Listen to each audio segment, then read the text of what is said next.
Hello, I'm Michael Loftus, and this is my home in Federalsburg, Maryland, here on the eastern shore, east of the Chesapeake Bay, that is.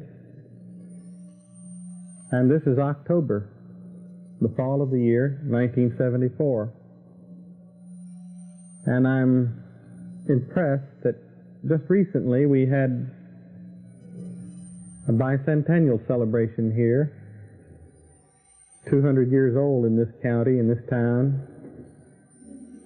And yet, in 2 more years, 1976, we'll be celebrating a national bicentennial. But as time wears on, we know that it will mark 20 years since I was first met Baba in 1956 in New York City. It was special in a way. I'd had some special experiences in my search to know Jesus and to get to know him better, maybe without the formalities of an organization and the formalities of buildings. For I'd had a lot of experience in organized religion from the time I was a mere baby. And the time came when that wasn't enough. I needed more answers, and I needed more substance upon which to feed.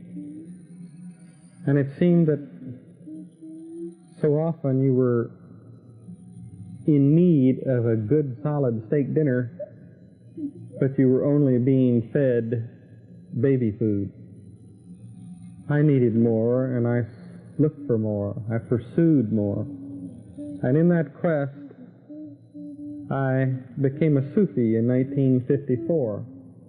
And there, just as Jesus had once said, wherever 2 or 3 of you gather together, therein you constitute a church, in your questing, searching, pursuing. And I found it amongst the Sufis to be my type of church. For there was learning, there was spiritual food to be had aplenty, and I partook to the utmost. And there I learned of this name, Meher Baba. And one night in my prayers to Jesus, I said, do you mind if I talk to this Meher Baba? And I felt a cool, fresh breeze come over my face. To me, it was, well, how do you interpret a prayer and the answer to a prayer? I felt that it was an assent. Hello, my name is Michael Loftus, and I'm here in my home in Federalsburg, Maryland, on the eastern shore of Maryland, eastern shore of the Chesapeake Bay. And it's a nice, quiet agricultural area. And I'm here with my family of Baba babies and my wife, who is very devoted to Baba.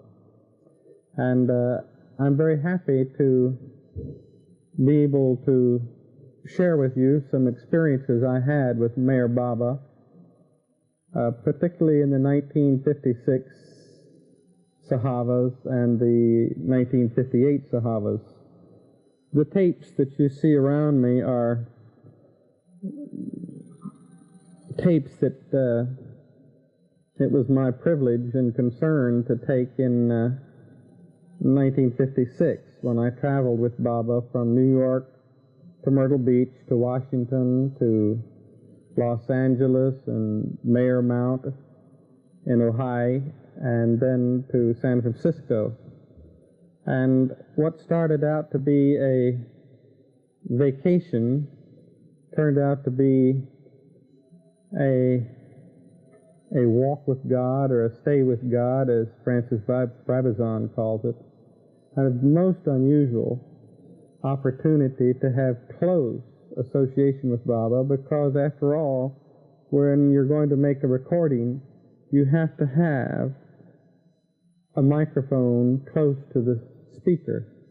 In that case, the microphone had to be close to the interpreter, usually Adi Irani or Eric Jesawala, sometimes Maharaji, or other Mandali, but that placing of the microphone placed me very close to Baba.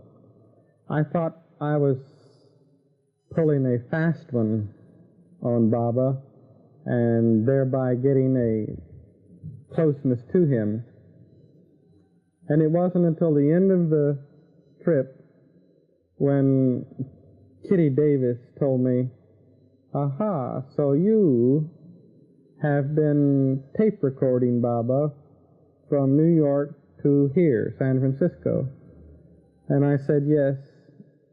And she says, "Whenever Baba wants to snare someone in his net, he gives them a job around him someplace. It might be arranging flowers, it might be dusting or sweeping around him, but the work he assigns is right around him close, so that the intended fish will be caught in his net." I was caught in his net of magnetic tape, or via magnetic tape. I was caught in his net. I first learned of Baba in 1954 when I became a member of the Sufi group in Washington, D.C. I had had a tremendous love affair with Jesus all of my life, and even had a couple of so-called religious experiences when I had had visions of Jesus, I thought. And one of the things in this love affair that I had with Jesus that I always wished that I could bring about, and that would be, if I could meet him, I'd like to make him laugh, to lighten his burden. And the other thing I would like to do is to kiss him on his left cheek. And then came time that the news arrived that Baba was coming to America. And I was caught up in the excitement of this. And I asked Jesus in a prayer if he minded my talking to Baba, and I felt this very cool, fresh breeze blow on my face, this sweet-smelling breeze. And it was like the breeze that one would associate, or the cool, sweet air that you sense around the saints, around the most holy people, and you would sense around Baba. I took it as an ascent, and I got to have this transfer in my own heart and mind as to who Baba was. Simply, Jesus returned. So time came for my appointment and my wife's appointment. She was then my secretary. And we drove to New York with Will Belote, and we know that it was always difficult for one to get to the Master, and all sorts of obstacles will be put in your path. In this case, it was a driving rainstorm, and it was just no visibility, lots of swirling mist and driving rain. The trucks on the New Jersey Turnpike would sweep up the liquid from the highway. You just couldn't see. So you prayed and you pressed on the accelerator and you charged on to be there in time for your appointment. You don't travel that way without some wrenching of your nerves. And I remember pulling into the Delmonico Hotel, arranging for the parking and going upstairs for my interview. And here the moment of truth came, and I heard my name being called to go in and meet face to face with the Master. Climax had begun, this mad rush to the Master. I was in the hotel room, I heard my name being called, and I went into the room to meet Meher Baba. And he was sitting on a chaise lounge at the opposite end of the room, and a tremendous smile was on his face. And he was there, and he was sitting upward in his chaise lounge as though reaching for me. I wasn't quite sure with the upraised arms if he wanted to shake two hands at once or take my hands, or whether he wanted to have a Mexican abrazo embrace type of thing, or just what he wanted. But no, I'm nearing him, and he reaches up for my face, and he takes my face in his hands, and he brings my lips to make me kiss him on the left cheek. Well, I was astounded. No one knew of that secret wish, but he did, and he made me do it. So I sat, he had me sit beside him on the chaise lounge, and I thought, this is so wonderful, just being here. Maybe if I can strike up a lively conversation, he'll let me stay a while. So I said the only thing that I could think of at the time, and that was,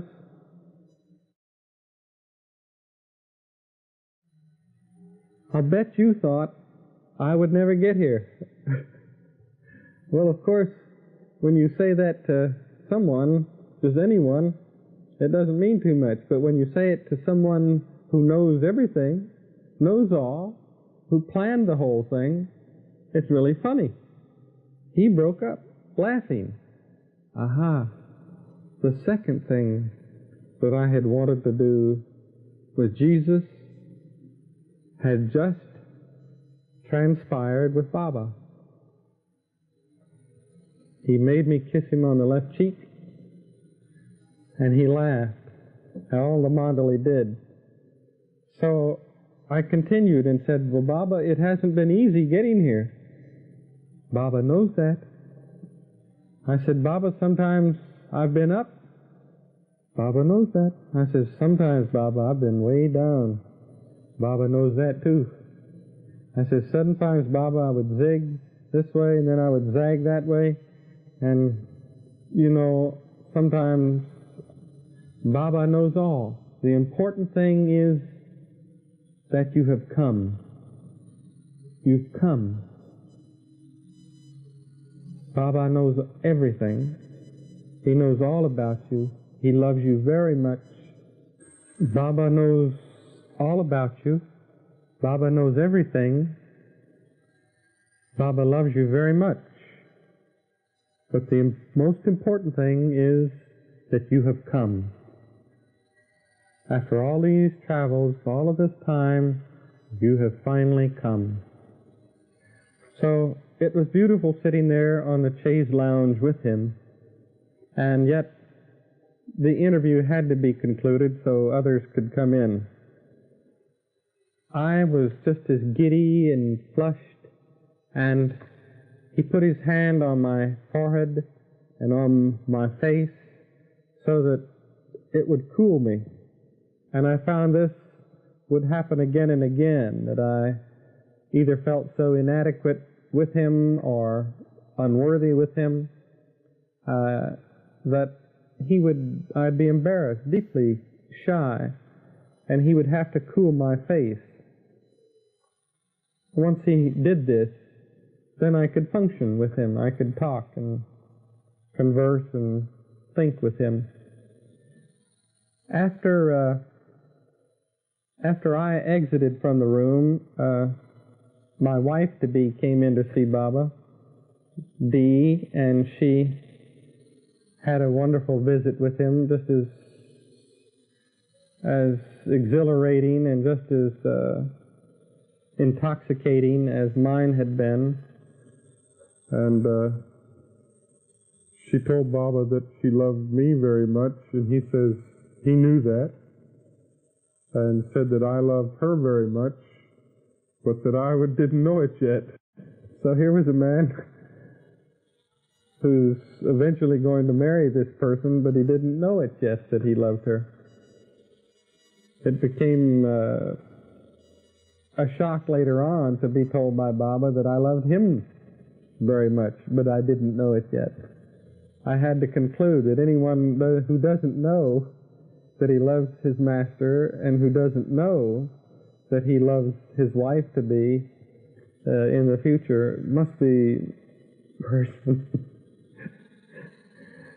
The tape recording work settled down into a mere frantic frenzy, and this was because around Baba things are so impromptu.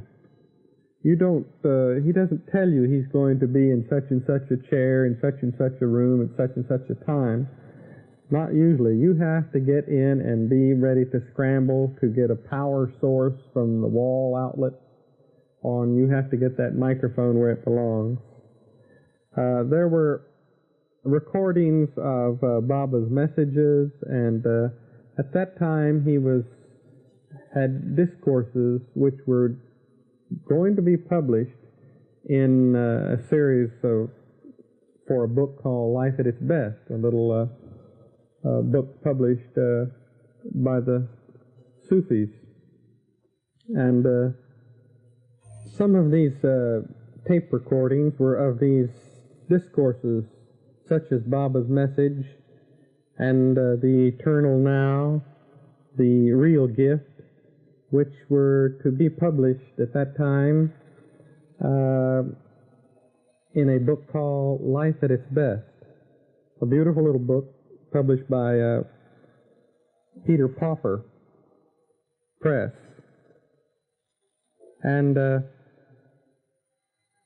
there were press conferences with Baba, and then a most unusual opportunity to go upstairs to Baba's room and locate the tape recorder where it appeared there would be group interviews, but many families came. For instance, the Monday night group would have different people come as families. And there were a beautiful sequence that I witnessed between Baba and Fred and Ella Winterfeld, and the electricity in the room rose to such a current and a high voltage that, it made my skin prickle and my hair feel like, it was blistering or something, my scalp and my face. Intense pressure in that room because of Baba's love for these two people. He called them gems who worked for Baba. A beautiful moment. Again, when Sam Cohen came in by himself, and Baba said, "Sam, there was a time when you didn't need food, and you didn't need clothing, and you didn't need a roof over your head. And what happened, Sam?" And Sam says, "You gotta live. And in the West here, it's different. You've got to have something to eat and food, clothing, shelter. And you have to go to work, Baba. Baba will send for you, and he will want you to come to India, and it'll be like the old days. You and Baba like the old days." That was another high voltage moment when it went up so high that it really is physical. What you feel is physical as you can take your eyes off of the people and close your eyes, but you'll still feel this tremendous voltage come up and affect you that way. There were beautiful moments when Anne Carish introduced her mother and father, Mrs. de Blasio, to Baba, and her brother, Bob. It was extremely warm. So that was a beautiful moment. At the conclusion of it, Baba says, well, what are your plans? And I said, well, I'm on vacation, and I was only led to believe that I could come to New York. And he says, aren't you coming to Myrtle Beach? And I said, well, I could. I have the time. And he says, I will speak to Murshid Dadus about this. So Baba said that he would speak to Murshid Dadus about my going on to Myrtle Beach with him. And then he asked about my further plans to go to California, and I said I hadn't made any plans, and he says, well, he would have me come along on to Los Angeles and San Francisco also. That meant I would be taping press conferences and other incidents and meetings throughout the trip.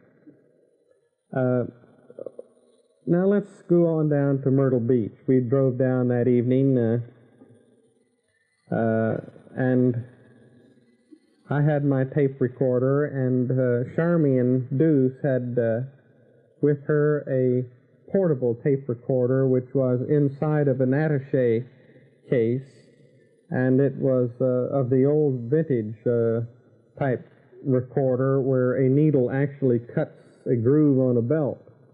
And it was used in undercover work, conversations, and that sort of thing. And we call it the mouse. And one day I used it for conversations where you had no electricity, you had no outlet. And so I always had this with me. And one day Baba asked me to accompany Don Stevens to go send a cable to Francis Brabazon in Australia. So we left the Mayor's Center on the lakes and went down to downtown Myrtle Beach to send this cable. And I loaned the portable recorder to Dick Gaylor. I came back and found Baba having a group around one of the cabins, and everyone was sitting down, and Dick was several feet away from this recorder. And Baba said, you better watch out. And Dick looked at him a little bit afraid, and Baba said, someone might steal it. Well, Dick was afraid that he might be blamed, or Baba was going to criticize him or something like that, and said, someone might steal it. Baba might steal it. Baba is the universal thief, because he steals the hearts of all. It's a very sweet thing. Made Dick quite relieved. It made us all feel warm and wonderful inside. Baba, the universal thief, he steals the hearts of all. How true. Another poignant moment came when there was an announcement, everybody go up to the barn. Hurry, hurry, everybody to the barn. Well, people take off, start running and start walking and getting to automobiles and other rides so they can go to the barn. Well, I was lugging this very heavy tape recorder. It was weighed. So everybody's in this pell-mell rush to get to the barn. Some are running and some are walking. Some are bicycles and some rush for automobiles. And I was lugging this tape recorder, which weighed about 40 pounds, I think. It was a tremendously heavy thing, and I ran all the way. Baba had gone up in a car, was already sitting there patiently waiting for the first arrivals, and I was the first one there. So I quickly plugged in the tape recorder, got the microphone out, set it by the chair, and sagged. And while I was sagging, Baba said something. Erish translated it to say, Michael, Baba says you don't know it, but you love him very much. And I said, oh, I do know, Baba. Don't you remember those walks that we used to have, and that we would take a walk down by the lake in Greenbelt, Maryland, and We would tell each other stories and tell each other jokes. And I said, one night, Baba, I wanted to see Jesus' face. I wanted to see him so badly. The feeling was intense. I had to see him. And I said, you know what happened, Baba? I saw something. I saw something there that night. I said, it was something, Baba. And Baba said, it was Baba that you saw that night. Think of that. So, that was a wonderful session. It's in the tapes here. The recordings in the barn were excellent. And were perhaps the best of all the tapes taken on the entire Sahavas. There was more Baba input into them. So, we finished recording for the barn, and then it came time to go to Brook Green Gardens, and a lovely arboretum type of place nearby Myrtle Beach. And there we had some moments with Baba, and we got to see Tex Hightower's sandals finished, and he gave them to Baba, and he put them on and took some steps, and they kind of squeaked, you know, as new leather will do. And Tex was chagrined, and Baba was very pleased with him in spite of the squeaky leather. Baba sat under a fruit tree and said it reminded him of Buddha's old woman who brought him a bowl of rice pudding when he was sitting under the tree. And upon eating the rice pudding, Buddha attained the goal. He received God realization. So this moment, sitting under this fruit tree in Brook Green Garden, reminded Baba of Buddha. And he said that Buddha's old woman was to Buddha as Babajan was to Baba. And when she gave the rice pudding to Buddha and he ate it, he got God realization. A beautiful story, a beautiful moment. And then it was time to get up and go see some more sights there. And there was much walking. As we got ready to leave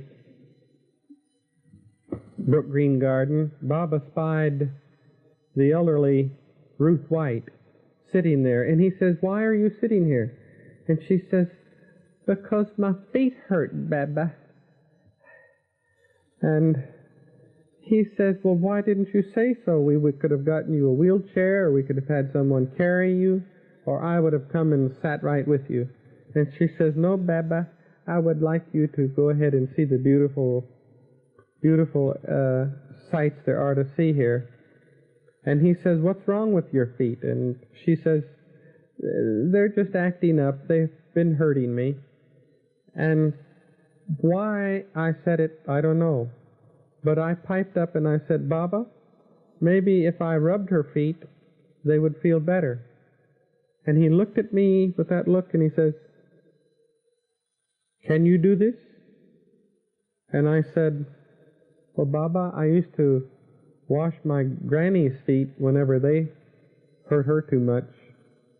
And I said, I just use soap and water, warm soap and water, and put some love and care into them and towel them off gently. And he says, do it. So, that evening, I was getting ready to go over to Ruth White's cabin and to rub her feet. And Dr. Ben Heyman says, now tell me exactly what you're going to do. And I said, I just wash the feet and rub them gently with the warm soapy water. And he says, maybe I better go with you. He says, how did this come about? And I told him of Baba saying, do it. He says, oh, if Baba said do it, there's no need of my going.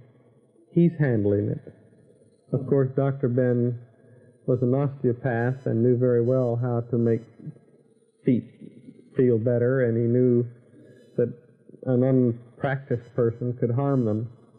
Well, let me tell you the story of that night. It was a big occasion because that was the night that we were to have fireworks over the lagoon area there. And I went up to Ruth White's cabin, and her so-called seeing eye dog was one of the sure-footed dancers of Margaret Krask. So look at this picture. The fireworks and skyrockets are shooting off down off of the pier across the lagoon, a truly beautiful sight. And I had gone up to that cabin just up from the lagoon, across the walkway and up there. I forget the name of the cabin. And there I went to Ruth White's room, and Maria Dare was with her, her sure-footed guide. And we got a pan and some warm soapy water, and I was sitting down at her feet. And she was sitting in a chair, a very tiny little room. It was hardly any longer than this sofa. Hardly any longer than this, because she had just a cot and then a chair at the end of it. That's all the room there was. And a room for a chair beside it. And then sits in the door. So I'm sitting here, she's in the chair, Maria Dare sitting on the sofa, and I'm down on the floor and just, softly rubbing her feet and in this warm soapy water. And all of a sudden I got the sensation to look up from her feet and look up, and Baba had appeared. I don't mean a vision. He came as quickly as a vision would come, but he had walked, and he was actually standing there, and he put his finger to his lips to shush me and to shush Marie, so that we would not make a sound, and he would just stand at the very back of Ruth White. She had her back to him. And we sat that way almost in a moment of suspension or something, because I go up when he's around. And yet it was silence. We absolutely were silent. I was trying to keep on about my work, and Marie was, she was in a tremendous state of transcendency or something, because Baba had come to see if we were doing our job, I think, and also maybe other reasons, but it was a very special moment. Obviously, my words don't describe the feeling when this man came that close to us and wanted to see that the thing was going on properly and that she was well and being well taken care of. So, after a while, she began to sense the presence of Baba too, and I must have been a little nervous or something, more nervous than I was before, and so she had a tendency to look around, and she looked up and she said, "Well, Baba came to see me."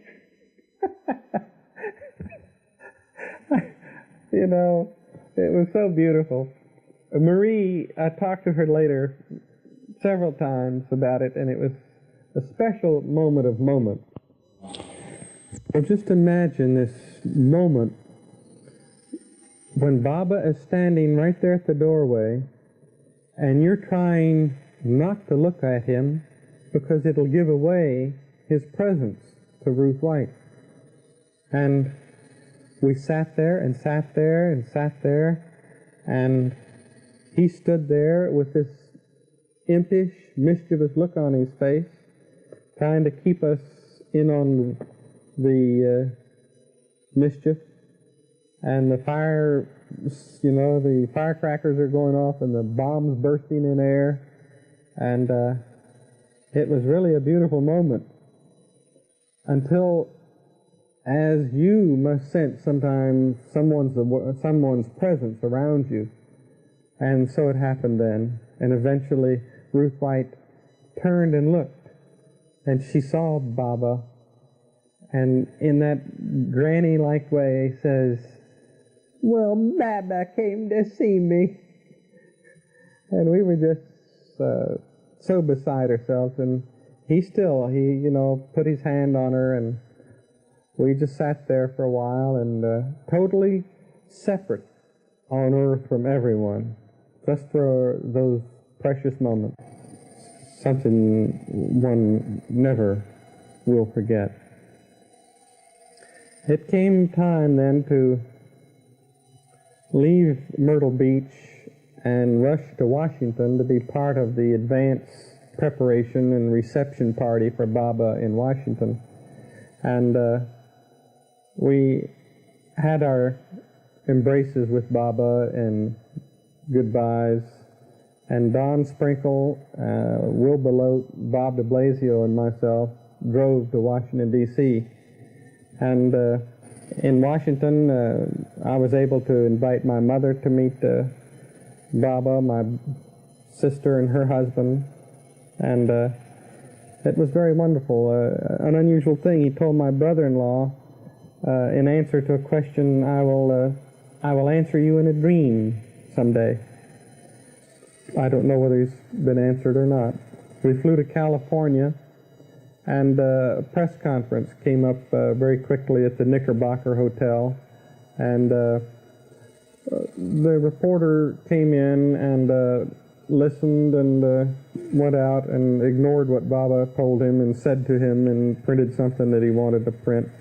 The photographer stayed and said, do this, now hold your head this way, now sit this way, or that, and Baba, strangely enough, allowed himself to be arranged or dictated to by this photographer, who would say, now, you almost type in a baby talk.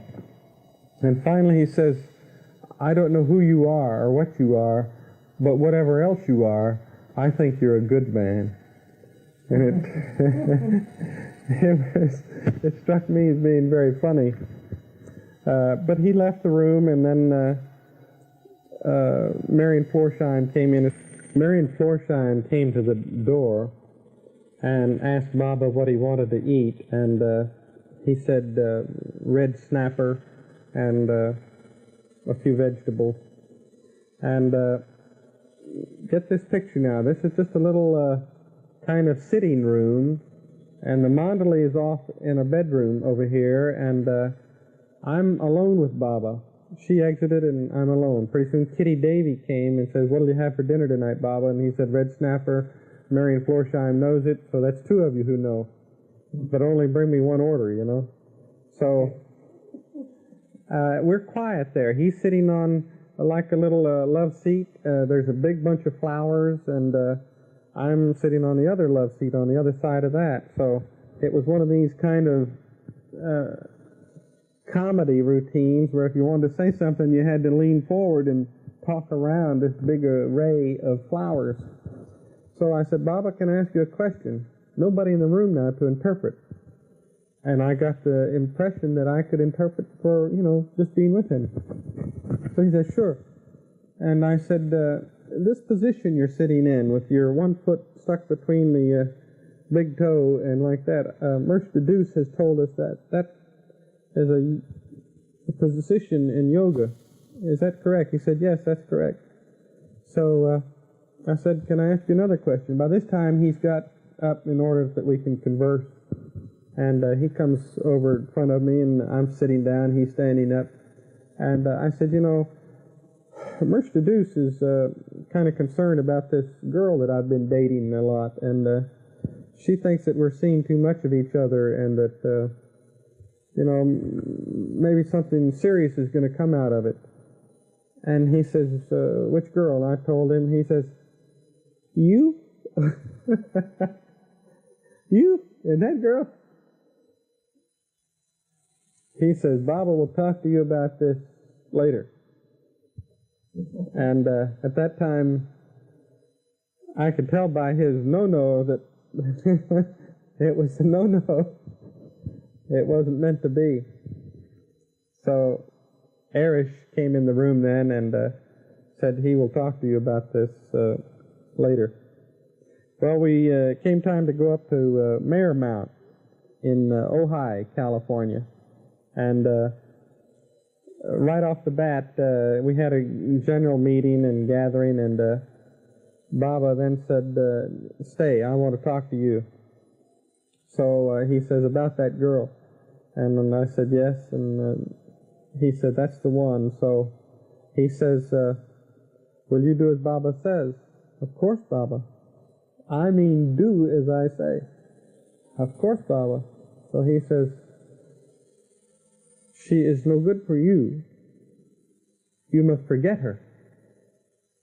Forget her. Forget her. 3 times.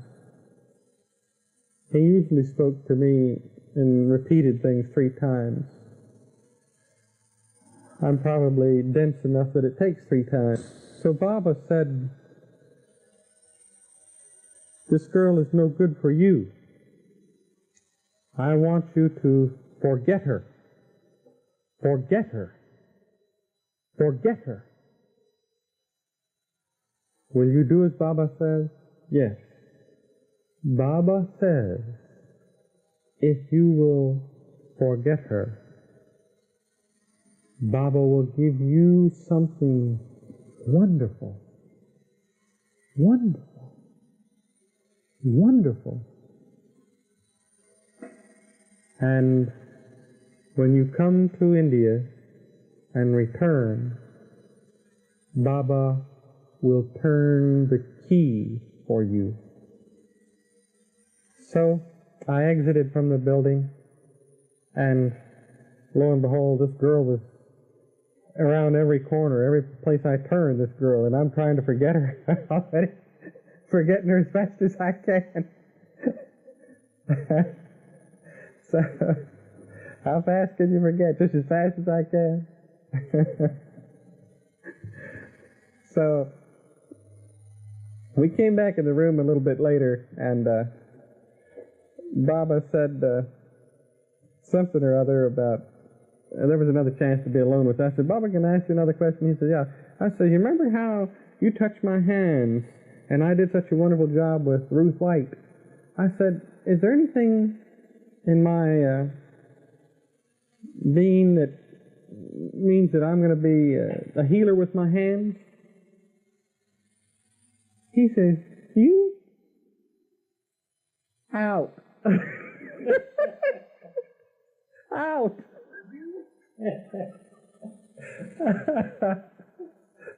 His expressions were something. We came down off of, well, now let me reconstruct something for you. There was a lovely lady there. She wasn't too much of a lady. She was more of a grown-up tomboy named Agnes Barron. And Agnes had been, kind of a rough-and-tumble correspondent, I think, in journalism, for newspaper, or some wars or something that she'd been into. She decided she was not going to ride on the plane with Baba. He was very insistent, but she defied him. She wouldn't do it. And then he said, I want someone to ride with her. You cannot ride alone. Someone must ride. So he went through Don Stevens and Ludd and Fred Frey and Joe Harb. He went through one after another of those who could not drive for one reason or another. And he calls me in and he says, can you drive? I said, Baba, I am the best driver in the whole wide world. And he says, how so? I says, Baba, I've got experience in the mountains. I've got experience in the prairies. I am a very good driver. You're the one. He goes with her. Little did I know what I was getting into, because we took off in her old station wagon to drive from Los Angeles to San Francisco. I was never so happy to get out of any one car in all of my life as when we pulled up at the Master Host Motel there in San Francisco. And we pulled in, we parked, and I got out as quickly as I could. She was not going to stay in the motel proper. She was going to sleep in the car on her bedroll, rough it. Always rough it. Never take a soft bed, always rough it. So I went in to register and got to my room, and pretty soon, it wasn't long before Baba shows up.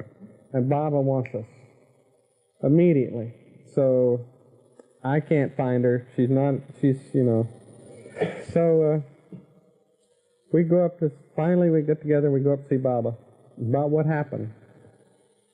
We say, Baba, this damn cop gave me a ticket. He said, what happened? And so she told him her story, and he says, now, your story, Mike. What happened? So I said, Baba, we switched off every 50 miles. I think it was every 50 miles, just like you said, and we were going through this little town, and Agnes was going too fast, and it wasn't exceedingly fast, but too fast for the posted speed limit. And so the cop gave us a ticket, and she gave him a hard time. I'm surprised if he didn't write something on the ticket. But so he was very quiet for a moment, and he said, you know, I told you must be by Baba's side on the plane. You must be near Baba. But you insisted that you go and do it your way. You were going to drive yourself. Something bad was supposed to happen, Agnes, and Baba prevented it. Baba took it upon himself that you wouldn't have that accident. Now you be glad to pay that ticket. Soon Baba sent for me again, and he says, how are you? And I said, I'm sick, Baba. Something's awfully wrong with me. And he says, in what way? He says, my stomach, Baba. And he says, Baba knows that. Later, Baba called me in to his room and asked how I was feeling. And I told him I wasn't feeling very well. And he said, what's the matter? And I said, I'm sick, Baba. It's mostly my stomach. And he said, Baba knows that. Baba made you sick. I know that he told one other person that time, Lud Dimple, he told Lud that he had made him sick on purpose, too. You know, to remove some sanskaras or something while you were with him. So the next day, it became time for me to leave and come back to Washington to work. And my vacation was over. And I saw Baba, and he made me again promise that I would come to India when he called for me. So Baba made me promise that I would come to India when he called for me. And that's the last I saw of him in the 1956 Sahavas. It was a very interesting sojourn with God. There was one incident in New York. You remember I was telling you about the taping of the personal interviews. The last of all the groups to go in were the Sufis. And with the Sufis, there was some young man standing in the corridor, and Murshid Adus introduced everyone in the room to Baba, and he got to chat with some of his old friends like Don and Lud. And then this young member, Charles somebody, said he'd like to learn how to love, and Baba kind of bluntly told him, learning how to love is for you. It's not for me to tell you how to love me, it's for you to figure out how to love me. And so then he started to try to say something, and the interpreters couldn't really get the meaning that he wanted, so they resort to the alphabet. And he said, Baba says you've got to love him so much. Baba says you've got to love him until G, O, A, B, C, D, E, F, G. A, B, C, D, E, F, G, H, I, J, K, L, M, N, O, O. A, B, C, D, E, F, G, H, I, J, K, O, O.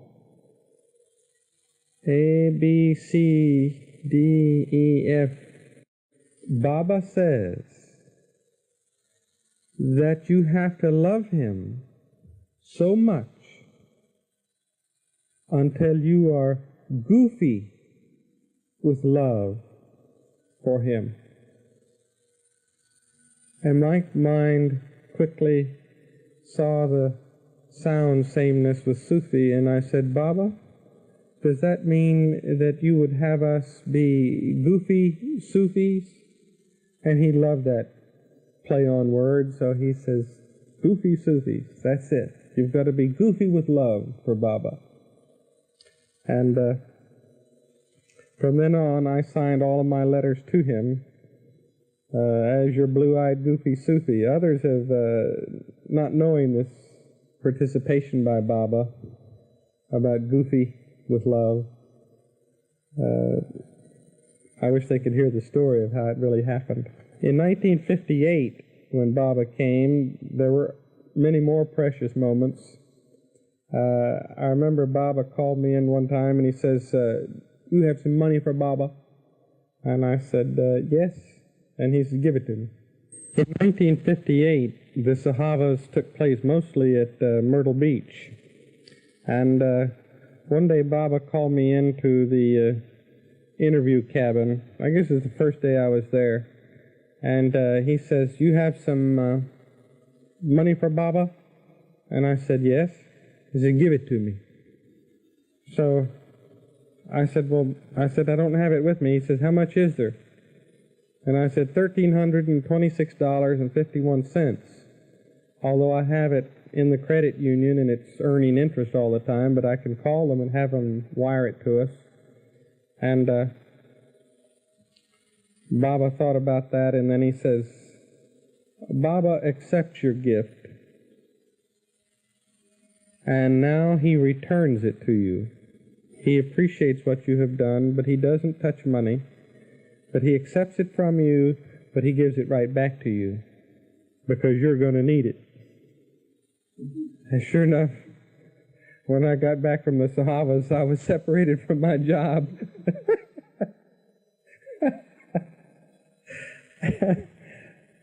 I think he knew something. Later he called me in and he says, you know something about cameras? And I said, well, or a little. And he says, Mani would like a camera. And so she and Jal can take pictures. What would you recommend? And I said, well, Baba, do you mean you would like to have, they would like to have still pictures or movie pictures? You'd like to have movie pictures. Then Baba, one of the important things is to know what will they be taking movie pictures of. I'm no fool. I knew that if I could drag this out, the longer I could drag it out, the longer I could be with him. So they would take pictures of Baba. I said, well, if you're taking pictures of Baba, he doesn't stand in one place too long. So you have to be able to move in and out of darkness. You know, a light place in the sun, and then the shade of a tree, and in a little darker area, unlit, such as with the in a doorway or something like that, coming in and out of buildings. Yes, that's exactly the way it will be, and that's exactly what we need. I said, then you need an electric eye, and why don't you get a camera just like Charmian? Did you see the movie that Charmian made in 1956? Yes. And you like that? Well, would you like to have a camera like that? Ah, yes, that would be perfect. And I said, well, Baba, I just had some money given to me. I said, I've got $1,326.51. And do you think if I put love in the purchase of a camera like that, that Mani would feel the love, and she could make Jal feel the love, and they would make loving movies? Do you think if I put love into the purchase of the camera, that it would be transmitted to Mani and to Jal and they could then make loving movies. Well, of course, Baba loved this. It was a proper attitude. It was, the money I had collected had been from a Jazz for Baba fund, which I contributed to. Playing my music, I gave the money to a special account and saved it for some special purpose that might come up for Baba. So that took care of that. It was beautiful, and he accepted it. We purchased it from Bell and Howell, and we expedited it all the way through to Myrtle Beach, and it was a very happy gift that we were able to make. Because Baba didn't allow any press conferences in 1958, and nor did he allow any tape recordings to be made. And this freed my hand just to be with him, and to, when I couldn't be with him, to enjoy company of people you like. And in particular, there were a group of elderly gentlemen there who gathered every afternoon to swap stories at the lagoon cabin. And from the lagoon cabin, they could look out and see that alligator that was there, a lazy old thing that he was. And swapping their stories, they became so adept at it and so good at it that they could, we got the idea that we could almost put on a little skit, put on a show. Well, Kitty, I was standing in the kitchen one day, and Kitty said, why don't you get some of your musician friends and play some music for Baba, go up and cheer him up. He's awfully tired, and he's been awfully low. So I said, well, maybe he could, play the drums for us. And we proceeded to try to get together a little orchestra where we could go play. It almost came off that way, but the next morning, Baba announced that the men are going to put on a big program, a variety program to entertain Baba. It's not exactly the same thing as to have a private little cool jam session with the avatar and to suddenly convert it into a big variety program. Our little alligator club was used as the springboard, and under the aegis of the alligator club, and we pretended to formalize it with formal handshake and formal password, and the password was snap, snap, snap. Capitalizing on the good nature of the nice gentleman down at the lagoon cabin, in the leading performers in the alligator club, I just pushed all the responsibility for formalizing and pulling the show together off on them, while I would concentrate on pulling the music together. So all I had to do was to find some musical instruments. And someone said the only music around here are those instruments over at the Air Force Base. So we went over to the Air Force Base, and for some reason, only when you're around Baba do things work this way. But we went to the Special Service Department, and there was a nice-looking young lady there who was in charge of special services, the service club, and took us to the music room.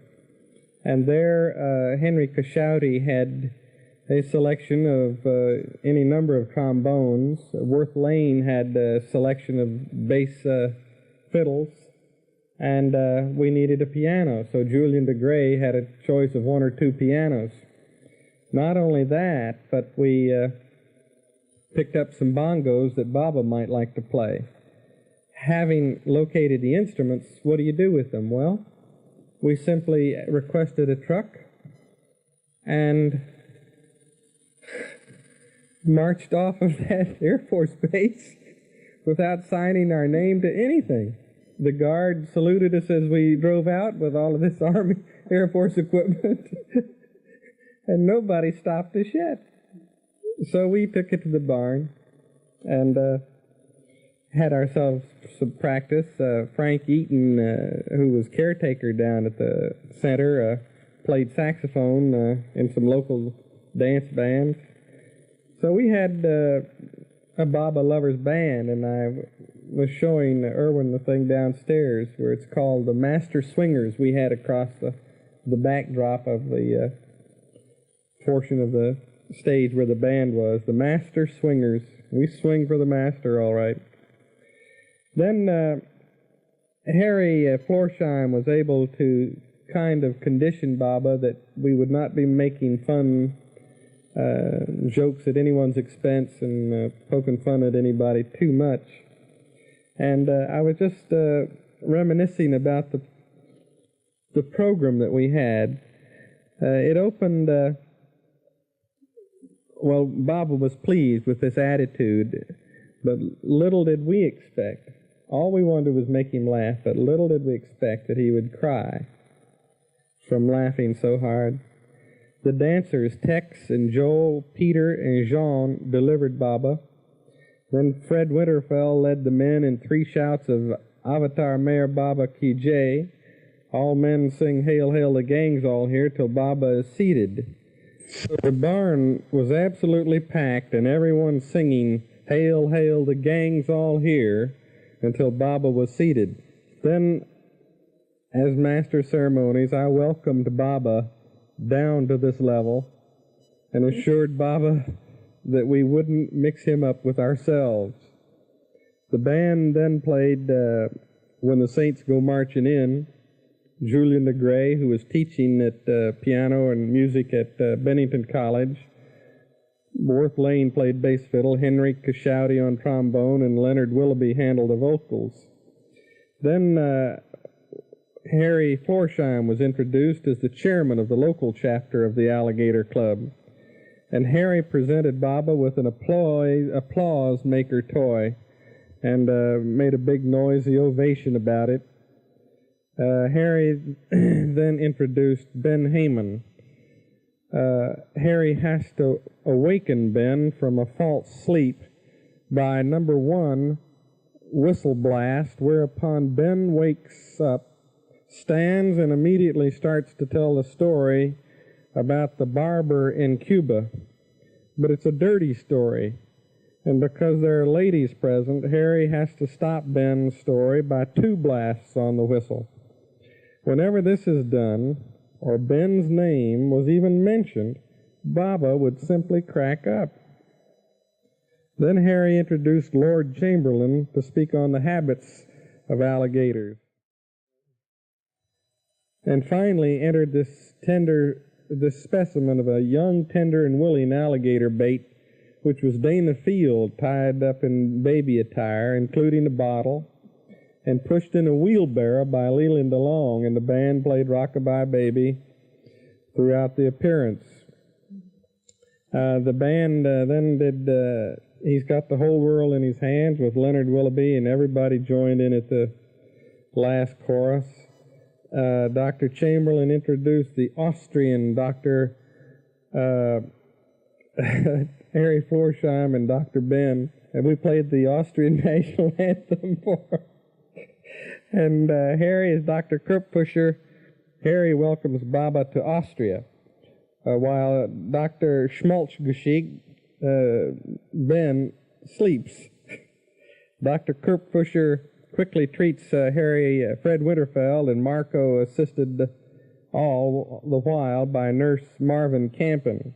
Then we operated on patient Max for the removal of his sanscaras, which, as I remember, were like hot dogs or something, or sausages all strung together that came out of him. There was a pretty song written by Harold Rudd and sung by Leonard Willoughby, accompanied by Julian DeGray, called A Moment. Then I introduced Harry Florsheim, who asked Joe Harb to give some samples of joke research, also Charles Purdom and Dr. Hutchinson stories. After some more jokes and jolly things that went on, I told Baba that The men's intention was just to make him laugh, and we'd accomplished that, but our planned ending was to just sit quietly with Baba and let him finish the program any way he wanted to. So he did finish it, and he had already told the men that in this incarnation he had never laughed so much. His jaws ached, his sides hurt, his eyes were stinging, they had been watering from such hard laughter. But more importantly, he said that in his next incarnation there would be no chance for this. Be a little more serious. People will be a lot more intuitive, and the work will be a little bit more serious when he comes. It seemed that he missed, this wonderful opportunity he'd had with these humans, his old buddies, that he would leave them. And he often said that how easy it would be for people to leave him. I remember in a room with the Sufis, he told us, it'll be just as natural as if a cobra came into this room right now, right here. And you jumped out the doors and the windows. That's how natural it will be to leave me. What an excuse. But then he pointed to me and he said, but you, Michael, will never leave me.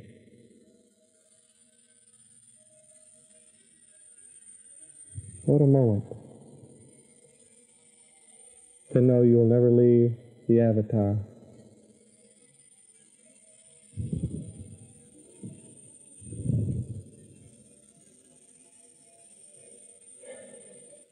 Baba dropped the body, but at the time of his dropping of his body, my whole feeling was that he has been so close to me when we're separated that he never leaves. He never leaves me. As he said, I never come, I never go. He left me his example.